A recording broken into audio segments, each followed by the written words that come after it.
وسقوا ماء حميما فقطع أمعاءهم. رب العالمين فرمایي چې بدل بدل به سپارل شي په جهنميان باندې کفار باندې بدل به سپارل شي او دا هم چې زموږ له وجه واحده ډېر زمانه د جهنميان غالبا چې رسمون او برکت مونږ ته شي زمانه به تیر شي د ډېر زمانه تیر جوړ نه غوډو ته ورکول شي وګداسم چې نو به باندې بلکې جهنميان د بدل چې کوم نو ضرورتي نو نه ضرورتي دا هم به خدای شي نو به ورکول شي سوچ کوئ سبحان الله کله چې دا کندال خلیفه نږدې کې دا به کومه ګرماش نه اورو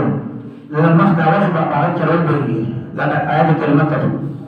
تفسیر دی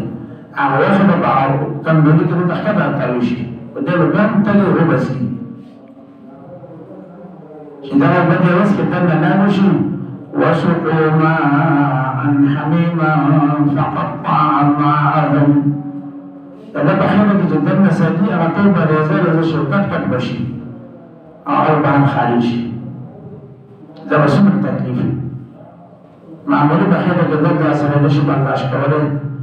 بیا چې دومره سخت تکلیف هغه سره څنګه برداشت کړي ورځ باندې دوه باندې میاشت باندې کال باندې سل کال او 9 کاله باندې بلکې کفار او عبارت لپاره خو همیشه همیشه